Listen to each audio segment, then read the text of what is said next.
Bonjour et ravi de vous retrouver pour ce principal rendez-vous de l'information dont tels sont les faits saillants de l'actualité.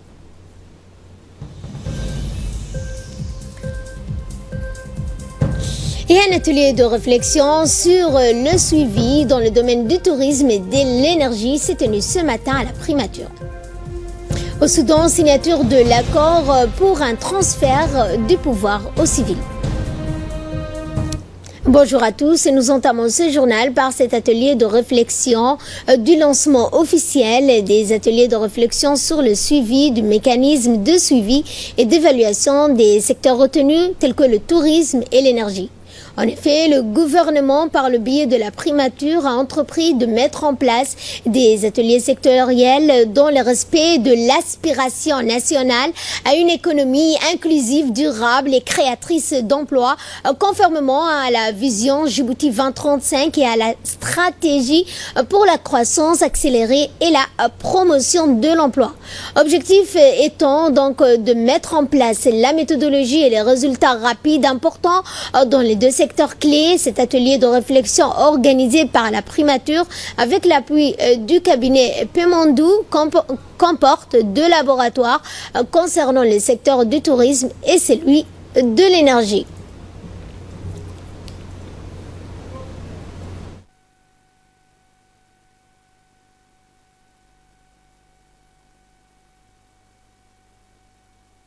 Et dans son intervention, le Premier ministre Abdelkader Kamel Mohamed a rappelé souligné l'importance de cet atelier sur le suivi et l'évaluation.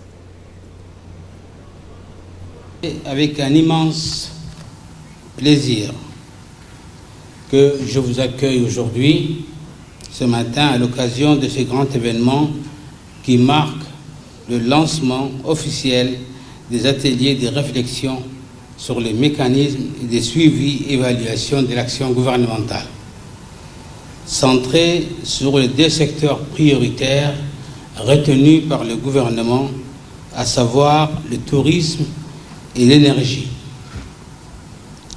En effet, à titre de rappel, le 18 juillet dernier, nous avions ensemble identifié et retenu ces deux secteurs comme prioritaires et nous sommes plus que jamais motivés et déterminés à traduire en action cette volonté politique portée par son Excellence le Président de la République et son gouvernement, laquelle volonté est fondée sur le principe de conduire l'action gouvernementale avec plus d'efficacité et de visibilité afin de réaliser les objectifs fixés et de répondre aux attentes de la population.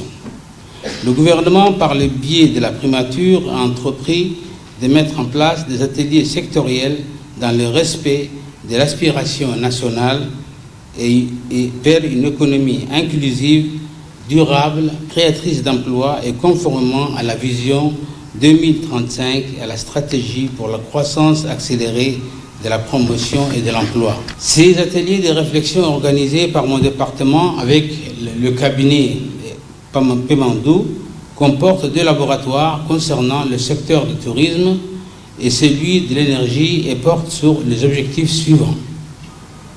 L'identification de tous les projets clés pour mener à bien le développement de ces deux secteurs. Deuxième point, la résolution des problèmes qui entravent les investissements potentiels du secteur privé dans notre pays.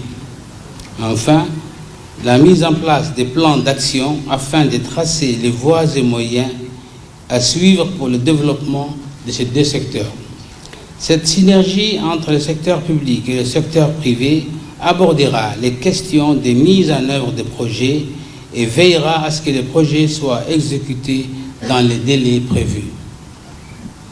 La mise en œuvre des recommandations des laboratoires sera accompagnée d'un cadre solide de gestion, de suivi et d'évaluation des performances sectorielles.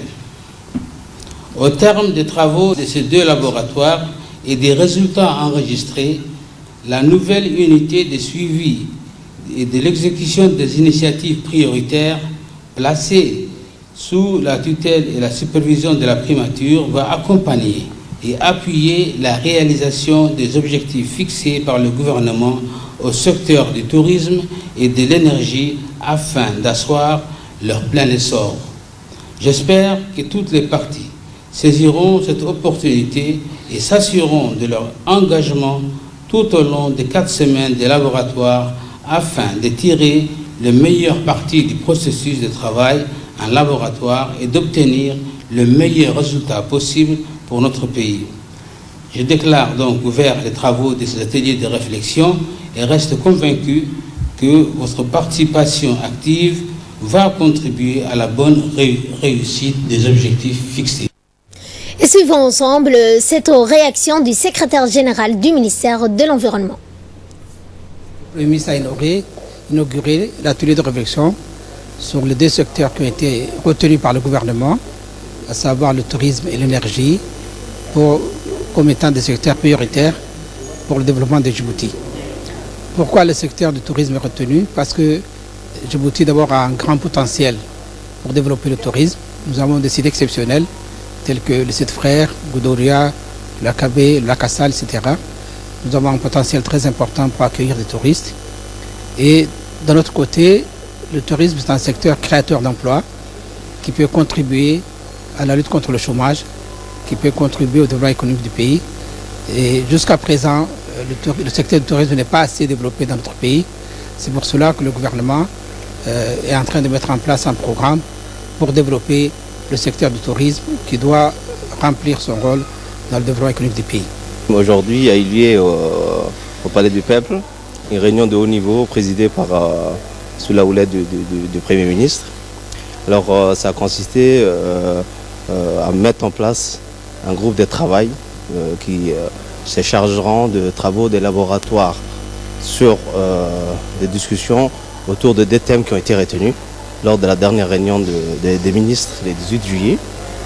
Donc lors de cette réunion, le gouvernement a décidé des 2 secteurs prioritaires sur lesquels on devait mettre toute notre force.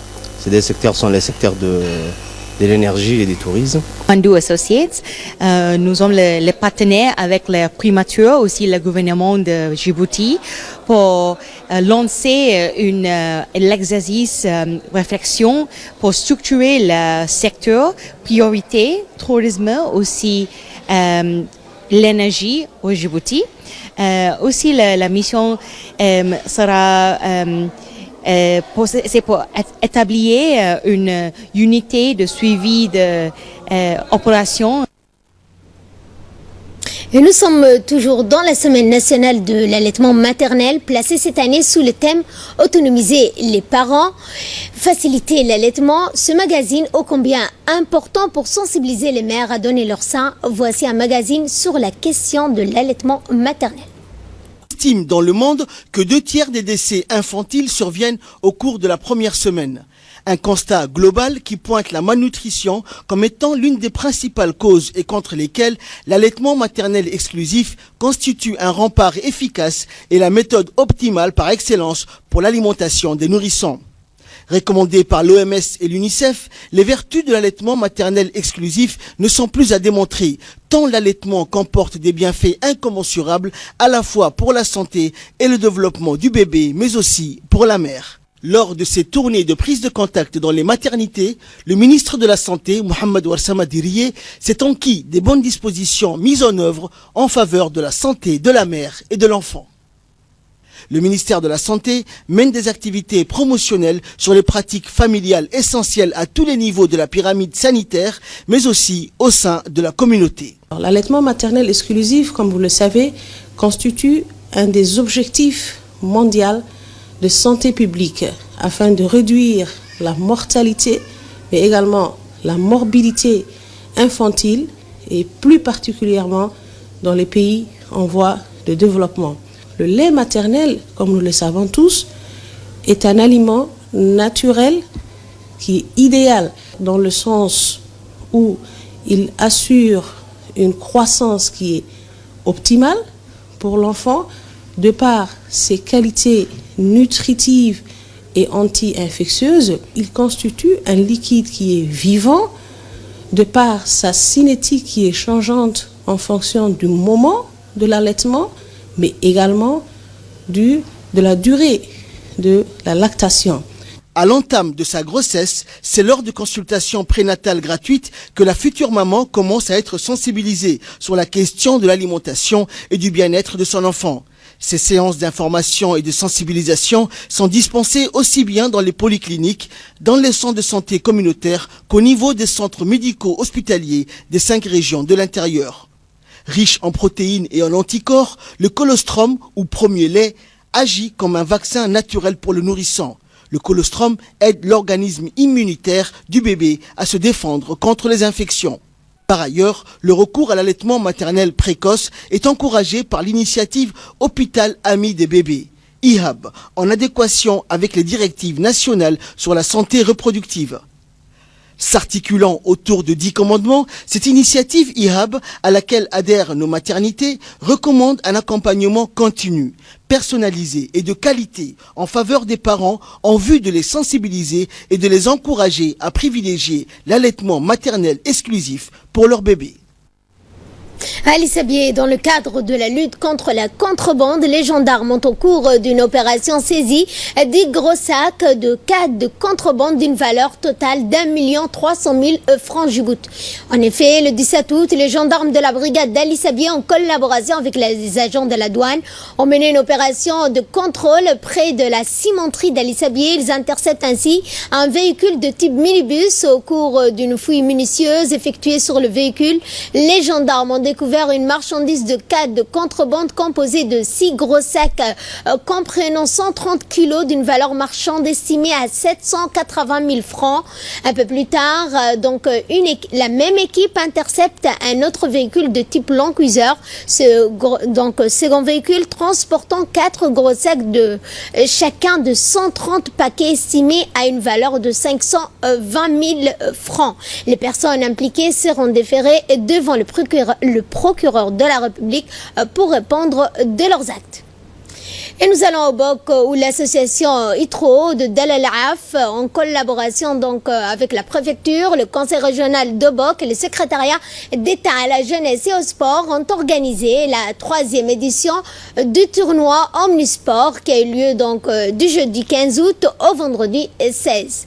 Le préfet de la région de Bok, Hassan Dabali Ahmad, le vice-président du conseil régional de Bok, Ahmed Ali Cheikh, ont parrainé le lancement du tournoi et la cérémonie de clôture aux côtés des officiels, à savoir le commandant de la police de Bok, le secrétaire de la fédération du RPP de Bok, Mohamed Hassan Humed, le sous-directeur Kamil Dini, le président de l'association ont assisté à l'événement. À noter que le tournoi a vu la participation des équipes de Bok, Tadjoura, Dalal Af, de Médého. Plusieurs disciplines étaient au rendez-vous, à savoir le football, le volleyball, la pétanque, la natation, vitesse, l'athlétisme. Au foot, la première place a été remportée par l'équipe de Médého et l'équipe de la Ville Blanche s'est vu remettre le trophée de la première place du volleyball. Quant à l'athlétisme, les trophées ont été remportés par les athlètes de Dalal Af, village organisateur de ce grand événement.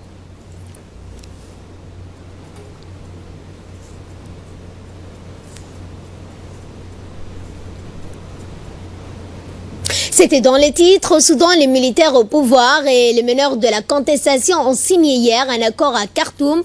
Ce texte ouvre ainsi la voie à un transfert du pouvoir aux civils.